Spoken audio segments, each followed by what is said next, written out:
Sivan sir திருவடிகளே சரணம். சென்னை நங்கநல்லூரில் உள்ள சிவன் சார் யோக சபையில் மகா கும்பாபிஷேகம் வருகிற பிப்ரவரி மாதம் ஞாயிற்றுக்கிழமை 2ஆம் தேதி காலை நடைபெறவுள்ளது.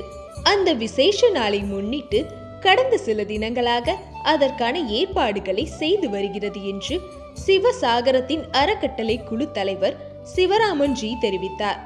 சென்னையில் செய்தியாளர்களை சந்தித்த அவர், ஸ்ரீ சிவன் சார் யோக சபை சனாதன தத்துவங்களில் மலர்ந்த ஒரு ஆன்மீக திருக்கோவிலாகும்.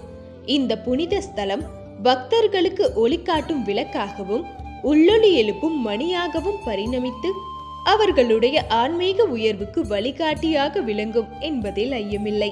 அப்பழுக்கற்ற நேர்மையே ஆன்மீகம் என்பதை குறிக்கோளாக கொண்ட அனைவருக்கும் இது தெய்வீகமும் ஆத்மீகமும் கமலும் இடமாக திகழும் என்று குறிப்பிட்டார்.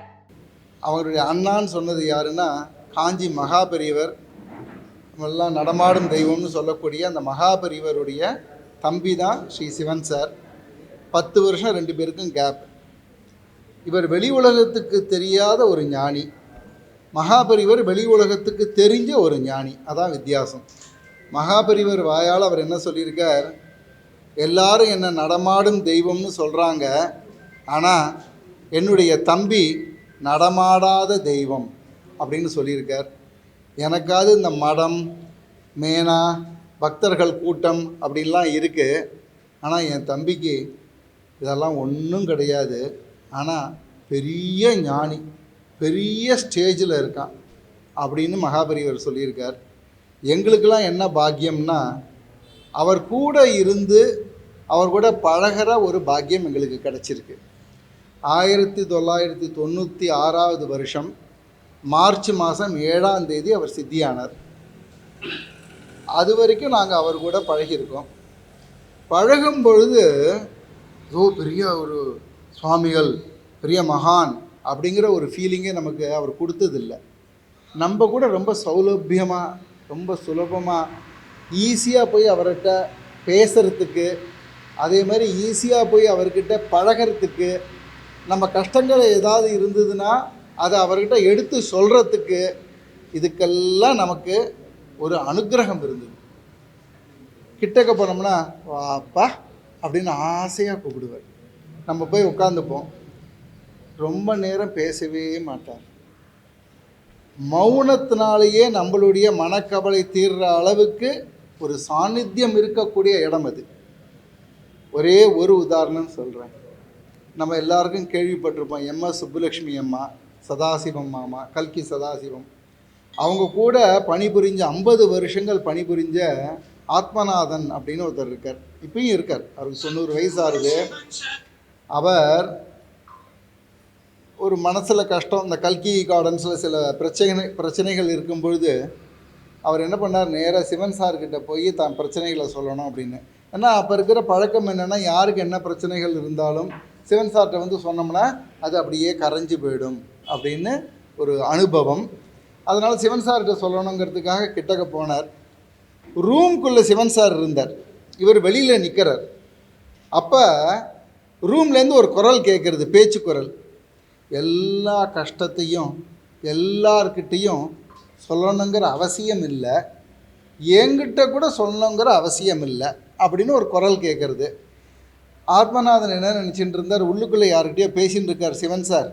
பேசி முடித்த அப்புறமா நம்ம உள்ளுக்குள்ளே போகலான்னு கொஞ்சம் நேரம் வெயிட் பண்ணி பார்த்தார். உள்ளுக்குள்ளே யாருமே இல்லை.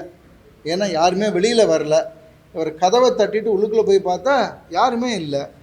அப்போ அவர் புரிஞ்சுட்டார், இந்த அசரீரியான வாக்கு நமக்காக தான் சிவன் சார் சொல்லியிருக்கார் அப்படின்னு. அப்புறம் உள்ளுக்குள்ளே போனார். சிவன் சார்கிட்ட ஒன்றுமே பேசலை, நமஸ்காரம் பண்ணார். நான் கிளம்பி போயிட்டு வரேன் சார் அப்படின்னார். சிவன் சார் எப்போதுமே இப்படி தான் தலையாட்டுவார். யானை மாதிரி இருக்கும், தாடி இருக்கும், இப்படி யானை தலையாட்டுற மாதிரி இப்படி ஆட்டினார். அவருடைய இடத்துக்கு போயிட்டார். பிரச்சனை சால்வ் ஆகிடுது.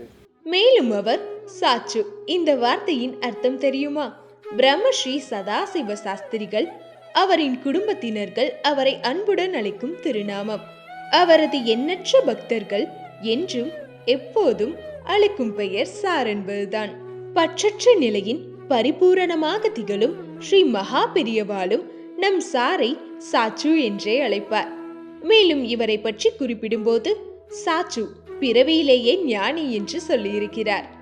ஸ்ரீ சிவன் சார் ஈச்சங்குடி என்ற அழகிய கிராமத்தில் பிரம்மஸ்ரீ சுப்பிரமணிய சாஸ்திரிகளுக்கும் மாதுஸ்ரீ மகாலட்சுமி அம்மையார் என்ற புனித தம்பதியினருக்கு 4வது திருமகனாக இந்து சனாதன பஞ்சாங்கப்படி குரோதி ஆண்டில் புரட்டாசி மாதம் புஷ்ய நட்சத்திரத்தில் 1904 ஆண்டு அக்டோபர் மாதம் 3ஆம் நாள் அவதரித்தார்.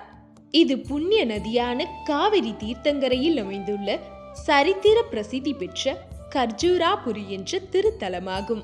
ஸ்ரீ சிவன் சார் அவர்களின் திரு அவதாரம் பற்றி ஒரு பழந்தமிழ் ஓலைச்சுவடியில் சுடஜோதி ஸ்வயம் பிரகாசமான ஆனபிரான் அருட்பேரால் இவன் அகிலம் வந்தோன் என்று கூறப்பட்டுள்ளது. அதாவது எங்கும் பிரகாசமாய் இருக்கும் எல்லாம் வல்ல பகவானின் கருணையால் ஒரு ஒளிரும் ஜோதியாக இவர் இந்த பூ உலகிற்கு வந்தோர் என்பதே அவரது அவதார நோக்கமாகும். இதெல்லாம் ஆத்மநாதன் என்கிட்ட நேரடியாக சொன்னது. நாங்கள்லாம் ஆத்மா மாமா அப்படின்னு சொல்லுவோம். ஒரு பெரிய யோகேஸ்வரராக இருந்திருக்கார். 92 வயசு வரைக்கும் இந்த உடம்புல அவர் இந்த பாரத பூமியில் இருந்தார். மகாத்மா காந்திய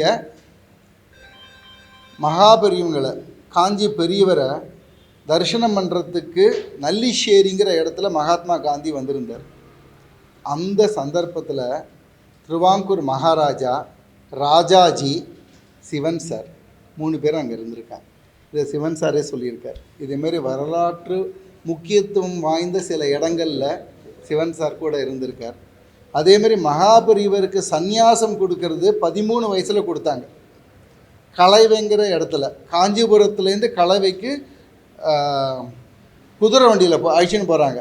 அப்போ மகாபெரியவருடைய அம்மா மகாலட்சுமி அம்மாள், சிவன் சார், அப்போ சிவன் சாருக்கு 3 வயசு, அவரையும் கூட போயிருக்காங்க. அந்த நிகழ்ச்சியிலையும் சிவன் சார் இருந்திருக்கார்.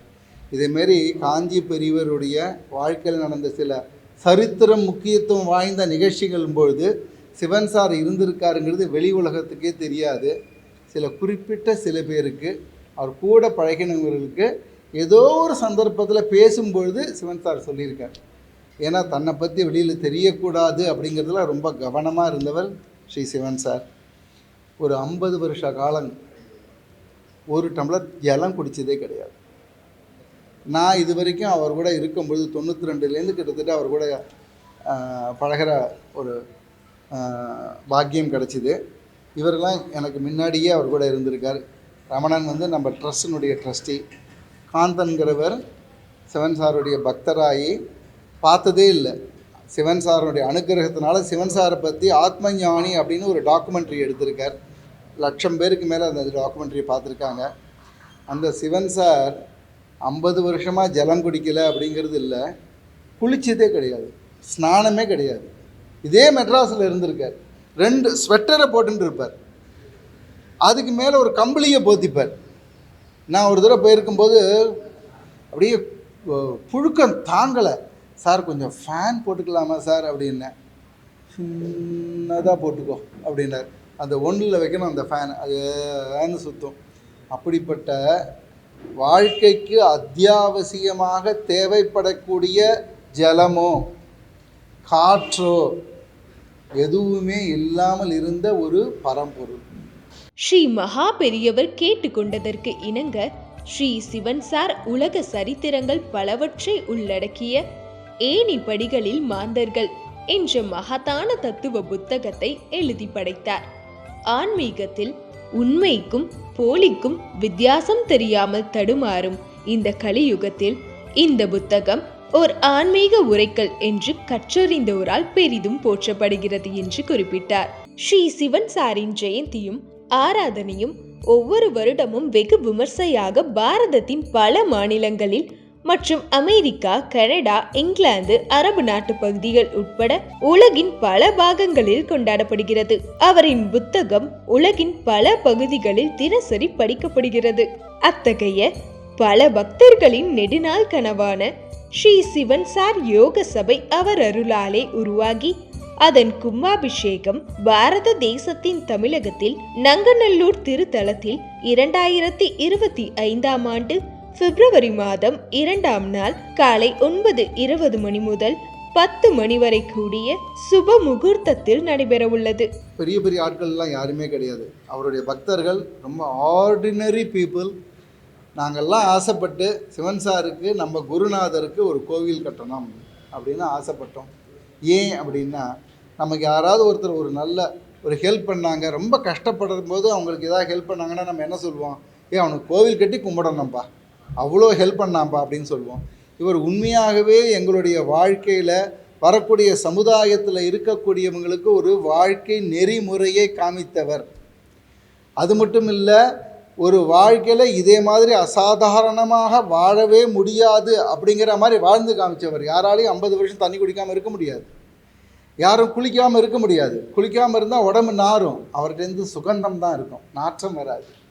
அப்படிப்பட்ட ஒரு பரம்பொருள் நமக்கு தெரிஞ்சிருக்கு, வரக்கூடிய சமுதாயத்துக்கு தெரியணும், அடுத்தடுத்த ஜெனரேஷன்ஸுக்கு தெரியணும். ஏன் தெரியணும்? இப்படிப்பட்ட ஒரு மகான் என்ன வார்த்தை சொல்லியிருக்கார்? நேர்மையாக இதுதான் அவர் சொன்ன ஒரே ஒரு வார்த்தை. இதில் நீங்கள் சுற்றி பார்த்தீங்கன்னா தெரியும், அவர் சொன்ன ஸ்லோகன் ஒன்று இருக்குது. என்ன slogan? Absolute honesty is spirituality. அப்பழுக்கற்ற நேர்மையே ஆன்மீகம். அவர் ஆன்மீகத்தில் இருக்கணும் அப்படின்னா என்ன பண்ணணும்னு கேட்டால், நீ குடுமி வச்சுக்கோ, இல்லை பஞ்சகச்சம் கட்டிக்கோ, பட்டை போட்டுக்கோ, ருத்ராட்சம் பண்ணு, ஜபம் பண்ணு, இல்லைன்னா ஹோமம் பண்ணு சொன்னதே கிடையாது. அப்பழுக்கற்ற நேர்மை தான் முக்கியம்னு சொல்லியிருக்கார். நீ பக்தி பண்ணு, நேர்மையோட கூடிய பக்தி தான் பலன் இருக்கும் அப்படின்னு சொல்லியிருக்கார். நேர்மையை ஒதுக்கி தெய்வ பக்தியில் மூழ்குபவன் பாபின்னு எழுதியிருக்கார். அவர் எழுதியிருக்கார் அப்படியே ஏணிப்படிகள் மாந்திரங்கள புத்தகத்தில். இவருடைய எம்பசைஸ் ஒரு குருஜிக்கும் ஒரு விஷயத்தில் எம்பசைஸ் இருக்கும். சில பேர் சர்வீஸ் அப்படிம்பாங்க, சில பேர் தியானம்பாங்க, சில பேர் யோகம்பாங்க. ஒருத்தர் ஒரு விஷயத்த சொல்லுவாங்க. சிவன் சார் சொன்ன விஷயம் ஹானஸ்டி. ஸோ அப்படிப்பட்டவர் வரக்கூடிய சமுதாயத்தில் இருக்கிறவங்களுக்கு தெரியணும், ஜெனரேஷன்ஸுக்கு தெரியணும். அதுக்கு ஒரு சிம்பிளாக ஒன்று இருக்கணுங்கிறதுக்கு தான் கருங்கல்லையே இந்த மண்டபம் அமைஞ்சிருக்கு. சிவன் சாரனுடைய வாழ்க்கை நெறிகள் அவருடைய புஸ்தகங்கள் மூலியமாகவும், அவரை வழிபடக்கூடிய சிஷ்யர்களுடைய நடவடிக்கை மூலியமாகவும் சமுதாயத்துக்கு போகணும் அப்படின்னு ஆசைப்படுறோம். மேலும் திரு சிவராமன் ஜி அவர்கள் இந்த புனித பணியில் ஈடுபாடு கொண்ட அனைவரும் இந்த சுப வேளையில் இங்கு வந்திருந்து இந்த புனித வேள்வியில் பங்கு பெற்று அவர் அருளாலே அவர்தால் வணங்கி அவரின் அருளாசி பெற்றுக் கொள்ளும்படி பணிவன்புடன் சிவசாகரம் ட்ரஸ்டின் அறங்காவலர்கள் மற்றும் சேவார்த்திகளால் வேண்டி கேட்டுக்கொள்ளப்படுகிறார்கள்.